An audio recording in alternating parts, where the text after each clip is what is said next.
El mundo está en constante cambio. La geopolítica, la seguridad, la inteligencia y la ciberseguridad ya son parte de nuestras tertulias y sobremesas de bar. Que si la guerra de Ucrania, que si escándalos y filtraciones desde el Pentágono, hasta una pandemia mundial. Las dinámicas internacionales nos interesan, nos importan y sobre todo nos afectan. Una vez al mes analizaremos el tema de mayor actualidad. Hablaremos con expertos, con periodistas, analistas, colaboradores de Lisa News y el equipo de Lisa Institute. Yo soy Soraya Ibar y esto es Código Lisa. Bienvenidos.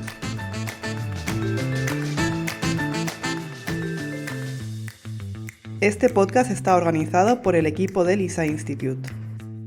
Lisa Institute es la institución educativa que hace del mundo un lugar más seguro, justo y protegido a través de la formación en inteligencia, geopolítica, criminología, ciberseguridad y derechos humanos. Aprende con los mayores expertos en activo y escoge entre los más de 50 cursos y másteres universitarios disponibles.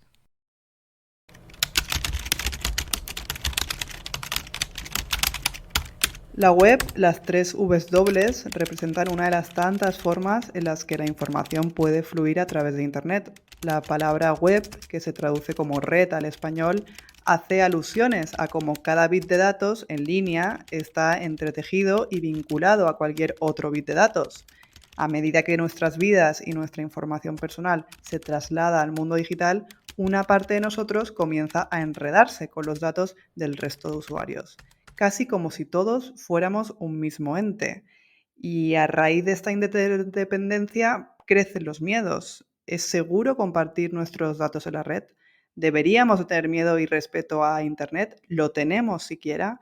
Prueba a buscar tu nombre en Internet que aparece una imagen personal, un comentario, tu perfil de LinkedIn o incluso la última publicación que has compartido en alguna de tus redes sociales. Pero eso es solo la superficie de un océano de datos y de información que cada persona ha ido dejando como rastro en sus años. Es el mes de la ciberseguridad, es octubre, te dejo por aquí algunos consejos que llegan desde el propio Departamento de Seguridad Nacional de Estados Unidos. Y es que aunque parezca difícil, evita compartir tu correo electrónico y tu número de teléfono en la red, y mucho menos la información sobre la dirección donde vivimos. Evita compartir tu ubicación a tiempo real, ya que dejará rastro seguramente. Y ni hablar de conversaciones privadas, fotos comprometidas u opiniones que puedan afectar a tu perfil profesional, más aún si eres una persona pública o que trabaja en instituciones públicas. Y tú me dirás, ¿cómo es tan fácil dejar de compartir datos personales en un mundo totalmente interconectado, donde encima cada vez más dependemos de Internet para movernos, para trabajar y sobre todo para comunicarnos? Aquí la importancia de la ciberseguridad, de la ciberinteligencia y de la inteligencia de amenazas. Pero, ¿qué diferencia hay entre las tres? En Lisa News publicamos un análisis titulado Hacia un futuro ciberinteligente, escrito por Agnès Carlini, profesora del Máster Profesional de Análisis de Inteligencia de Lisa Institute. Hoy Agnès está con nosotros en el 5º episodio de Código Lisa. Hola, ¿qué tal? Hola Soraya, ¿qué tal? Muchas gracias por contar conmigo para hablar de este tema tan interesante y actual para poder celebrar juntos el mes de la ciberseguridad. Gracias a ti, Agnès, por participar y yo quería empezar por lo básico, ¿no? Lo más teórico. ¿Cuál es la diferencia principal entre la ciberseguridad, la ciberinteligencia y la inteligencia de amenazas, también conocida en inglés como Threat Intelligence? A ver, la ciberseguridad hace referencia a todos los procesos y herramientas necesarios para proteger los activos digitales. Básicamente se ocupa de proteger los sistemas informáticos, las redes y los datos de accesos no autorizados, infracciones, ataques y daños. Se centra principalmente en la aplicación de salvaguardias y medidas defensivas para prevenir, detectar y responder a las amenazas a la seguridad. Sobre la ciberinteligencia, bueno, es el conocimiento que permite prevenir y o mitigar los ciberataques mediante el estudio de los datos sobre amenazas y el suministro de información sobre los adversarios. Ayuda a identificar, preparar y prevenir ataques proporcionando información sobre los atacantes, sus motivos y sus capacidades. La Threat Intelligence o inteligencia sobre amenazas Prepara a las organizaciones para ser proactivas con capacidades predictivas en lugar de reactivas ante futuros ataques. Si no se conocen las vulnerabilidades de seguridad, los indicadores de amenaza y cómo se llevan a cabo las amenazas, es imposible combatir eficazmente los ciberataques. Pero, ¿de qué forma podemos utilizar estas disciplinas que comentas como usuarios normales? Es decir, hablamos de ciberseguridad en el marco de grandes instituciones y de empresas privadas, en esos casos de éxito y también en esos casos de filtraciones o de ciberataques, pero para un usuario normal, ¿cómo puede poner la ciberseguridad a su favor? A ver, las personas y no la tecnología son el eslabón más débil de la cadena cuando se trata de proteger a muchas organizaciones de ataques perpetrados por hackers informáticos.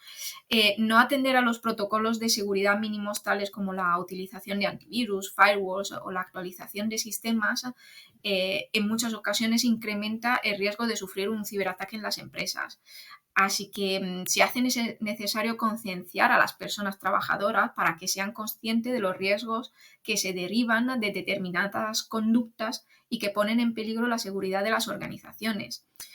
Algunos, digamos, ciberconsejos que los usuarios deberían aplicar son, por ejemplo, mantener actualizado su software, utilizar protección antivirus o cortafuegos, utilizar autenticación de 2 o más factores, informarse sobre las estafas de phishing que vemos a diario, desconfiar de los correos electrónicos, llamadas telefónicas, los folletos, proteger la información personal confidencial, como ya tú mencionaste, utilizar los dispositivos móviles de forma segura, no conectarse a las wifi públicas, revisar periódicamente las cuentas en línea e informes de crédito para comprobar si se han producido cambios. Estas son todas tips que un usuario debería tomar en consideración para ser ciberseguro.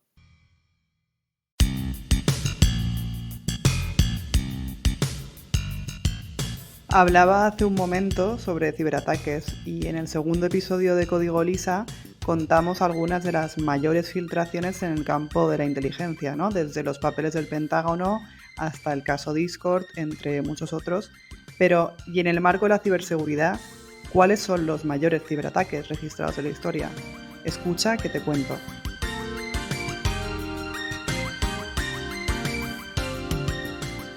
A principios de este milenio, alrededor de 60 millones de equipos se infectaron a través de la apertura de un correo electrónico spam con asunto Love Letter for You.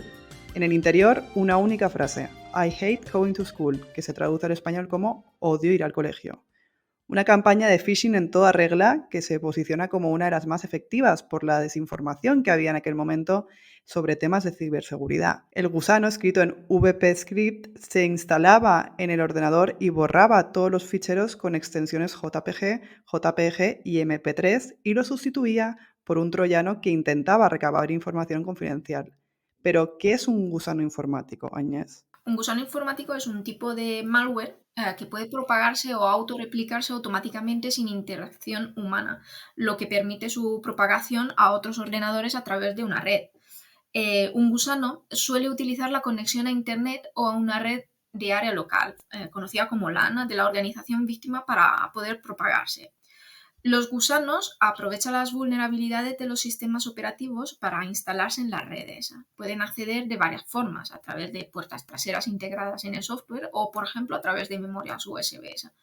Una vez instalados, los ciberdelincuentes pueden utilizar los gusanos para realizar una serie de acciones maliciosas, como podría, por ejemplo, ser ataque de ransomware, robo de datos confidenciales, lanzamiento de otros programas maliciosos, DDoS o ataques distribuidos de denegación de servicio, consumo de ancho de banda, eliminación de archivos y otros más. Algunas de las formas más comunes de propagación de los gusanos informáticos puede ser a través de correo electrónico. Por ejemplo, los archivos adjuntos al correo electrónico siguen siendo un escondite popular para los gusanos. Las redes, vulnerabilidades del sistema. Algunos gusanos se codifican, por ejemplo, específicamente para aprovechar las vulnerabilidades del sistema operativo y del software. Intercambio de archivos o también a través de mensajería instantánea. Los gusanos pueden propagarse a través de plataformas, por ejemplo, de mensajería instantánea como puede ser el Internet Relay Chat. El ataque que comentaba provocó la pérdida de más de 10.000 millones de dólares. Empezó en Filipinas y le bastó solamente un día para extenderse a todo el mundo. Primero Hong Kong, luego Europa y finalmente Estados Unidos. Detrás del ataque y unos días después de su propagación, Onel de Guzmán, cercano a Reonel Ramones, un empleado bancario asentado en Manila, se presentó en conferencia de prensa y reconoció que pudo haber transmitido el virus accidentalmente. Más tarde, el propio Guzmán reconoció que él había creado el virus en relación con la aplicación de su tesis en la que elaboró una guía sobre cómo robar códigos secretos a través de Internet. Aún así, y como en ese momento Filipinas carecía de leyes sobre delitos informáticos, quedaron retirados todos los cargos y se desestimó su implicación en el ciberataque.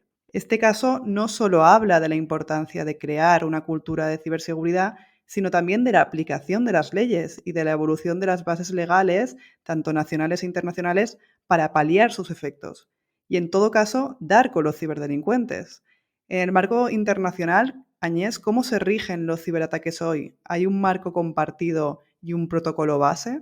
A ver, las leyes y estándares en materia de ciberseguridad son abundantes y a menudo varían dentro de los países. Los acuerdos y marcos internacionales pueden brindar alguna orientación sobre el cumplimiento, qué países tienen más probabilidades de, por ejemplo, colaborar cuando ocurre un delito cibernético, cómo colaborar y cuándo la colaboración pública y privada pues, puede ser la mejor elección. El Convenio de Budapest de 2001 es el primer tratado internacional destinado a armonizar las normas internacionales para el cumplimiento de la ciberseguridad. Cuenta actualmente, si no me equivoco, con 68 partes y 21 países observadores signatarios. Abarca la mejor manera de abordar de forma integral las cuestiones relacionadas con los ciberdelitos, el grado con los consentimientos necesarios y la transparencia con que se protegen los derechos humanos de los sujetos y las entidades, y la medida en que están representadas las distintas legislaciones y ordenamientos jurídicos. Luego también se cuenta con la cooperación internacional, que se hace a través de tratados de asistencia jurídica mutua y organizaciones como pueden ser Interpol, Afripol, Europol, Asianpol, el Banco Mundial, las Naciones Unidas y sobre todo la Organización Internacional de Normalización, la ISO. A ver, idealmente lograr que las organizaciones se incorporen a los tratados y convenciones internacionales sobre delitos cibernéticos haría que las cuestiones, las disputas, doctrinas jurídicas y otras vinculaciones internacionales relacionadas con los delitos cibernéticos se armonizaran de manera fluida y oportuna, obviamente, con las sanciones, las penas y los castigos que acompañan al delito cibernético relacionado. Aún así, la realidad es que es probable que ciertos países y jurisdicciones sean refugios seguros para los ciberdelincuentes y al ser aceptados, instrumentos como la Convención de Budapest solo pueden llegar hasta cierto punto.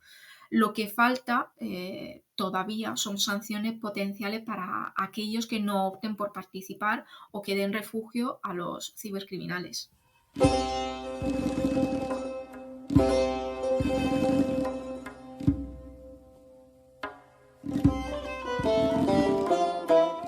Saltamos al verano de 2010. Stuxnet fue el primer gusano informático conocido que espió y que reprogramó sistemas industriales.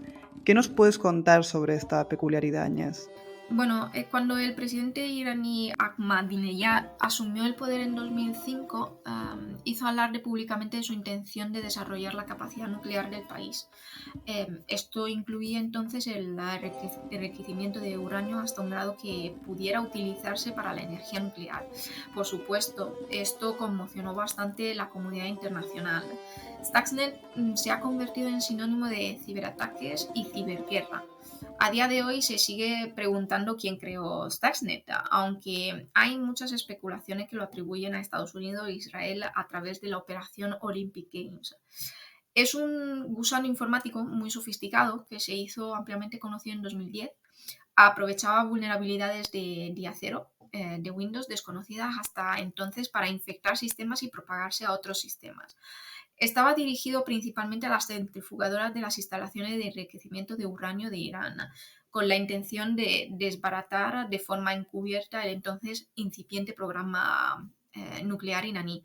Sin embargo, Stuxnet se modificó con el tiempo para poder atacar otras infraestructuras, como por ejemplo tubería de gas, centrales eléctricas y plantas de tratamiento de agua.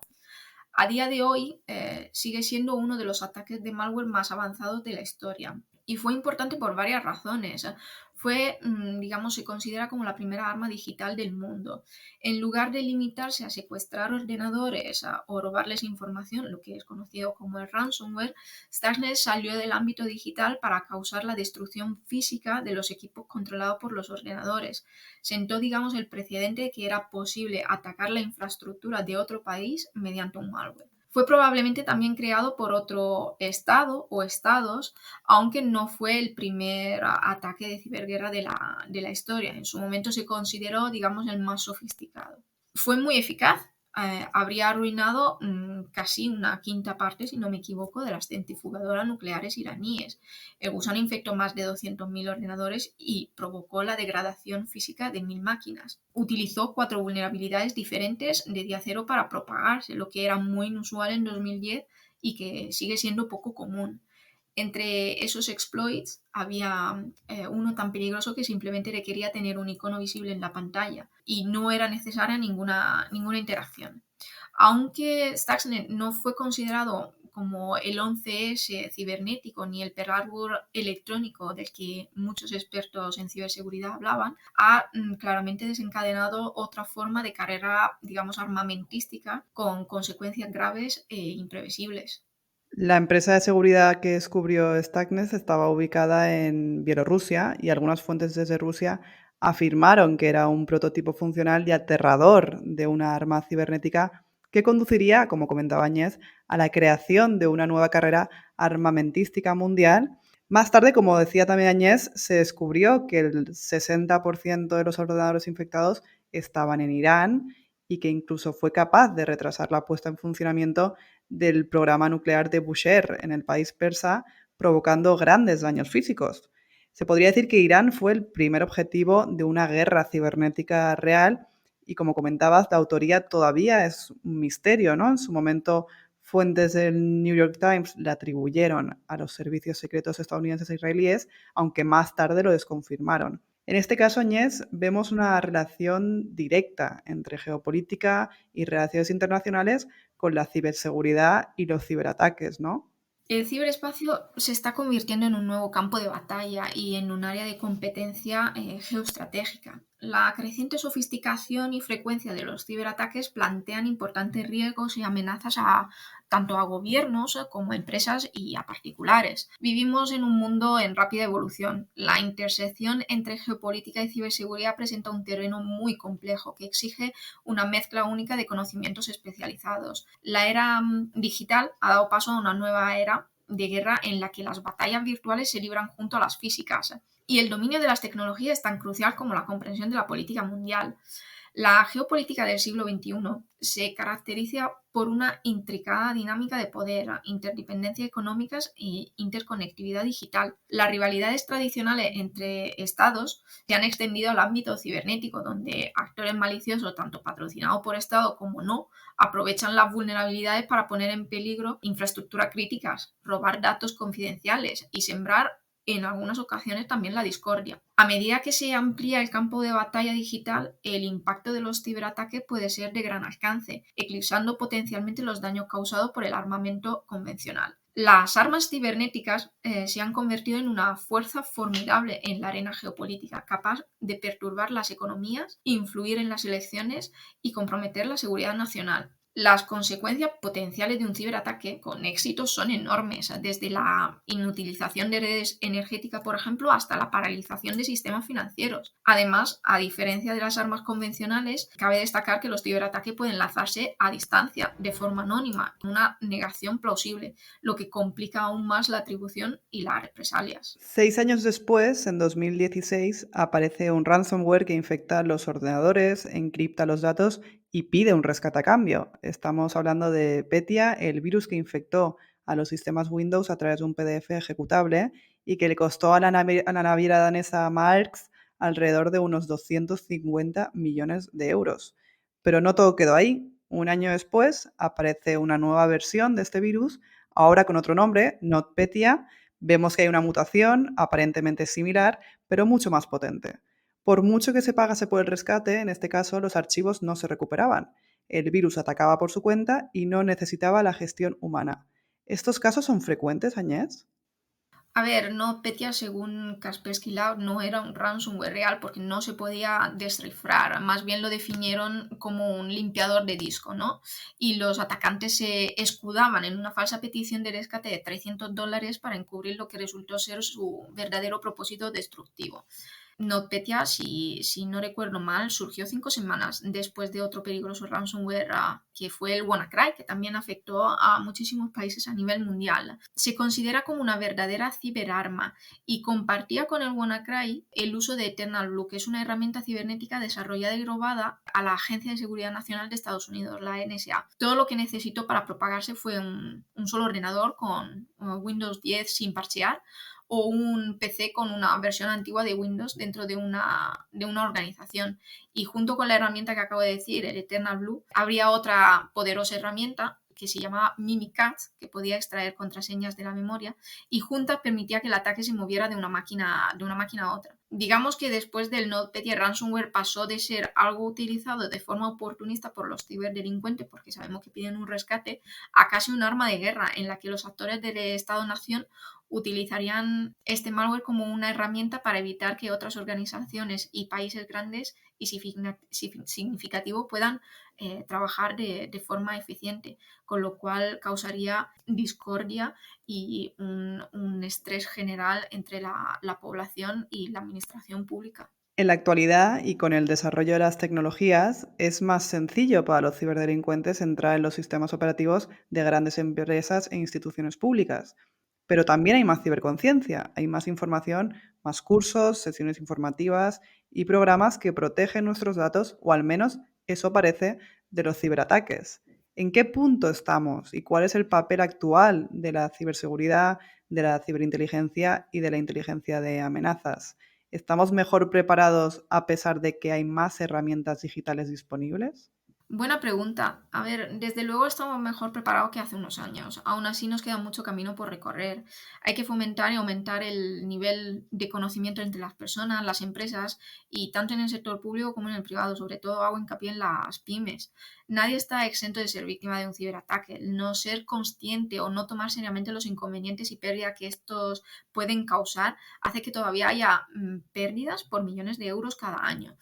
Es primordial crear un área especializada dentro de las organizaciones en ciberseguridad, encargada de la implementación de las medidas preventivas en seguridad de la información y uso de los recursos informáticos, que trabaje de la mano con unidades de ciberinteligencia e inteligencia de las amenazas, que se fomente el conocimiento de la ciberseguridad entre los empleados, entre los usuarios. Lo que se necesita es implementar políticas proactivas para prevenir posibles incidentes, analizar lo que pasa en nuestro entorno para saber cuáles son las medidas a adoptar. Tanto a nivel nacional como internacional se está haciendo mucho para tener un ciberespacio más seguro, pero es necesario que el singular individuo también participe activamente en este proceso, y este conocimiento empieza desde muy pequeñitos, desde los colegios.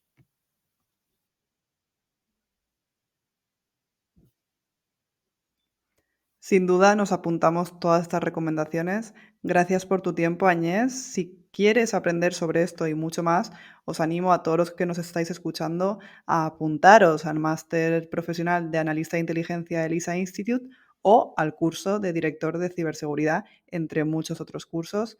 Gracias, Agnès. Hasta la próxima. Muchas gracias, Soraya. Hasta la próxima. Debemos de aplicar los ciberconsejos que comentaba Agnès en nuestro día a día, en casa, en nuestras redes sociales y en plataformas web, como no, también en el trabajo. Y es que las amenazas a la ciberseguridad son objeto de una atención preferencial de las políticas públicas. Prueba de ello es la nueva Estrategia de Seguridad Nacional en España, aprobado el pasado mes de diciembre de 2021. Además, en ese documento se definen los dos tipos de amenazas existentes en el panorama español del ciberespacio. Por un lado, los ciberataques, entendido como acciones disruptivas que actúan contra sistemas y elementos tecnológicos, como por ejemplo los ataques de ransomware de los que hablábamos con Agnès, y por otro lado, el uso del ciberespacio para realizar actividades ilícitas como el cibercrimen, el ciberespionaje, la financiación del terrorismo o el fomento de la radicalización. En este contexto, la estrategia señala las principales amenazas relacionadas con la cibercriminalidad y que dibuja Europol, un organismo de referencia en el sector. En este, extrae que el ransomware se ha aprovechado de las vulnerabilidades del teletrabajo, que el aumento de mercado online lleva aparejado un incremento de las actividades intrusivas informáticas y que el COVID-19 ha provocado un mayor acceso de la población infantil a contenidos en línea, con los riesgos que ello conlleva. Si quieres saber más, te animo a leer el último informe sobre cibercriminalidad en España publicado por el Ministerio del Interior. Hasta entonces, cuídate, cuida tu ordenador, mima tus datos y sé más cauto con la privacidad. Nos escuchamos en el próximo episodio de Código Lisa. Gracias. Y hasta aquí el episodio de hoy. Si te ha gustado, suscríbete, déjanos un comentario y comparte este episodio. Será la mejor forma de confirmarnos que quieres que sigamos creando más contenido como este. Muchas gracias por contribuir a hacer del mundo un lugar más seguro, justo y protegido juntos.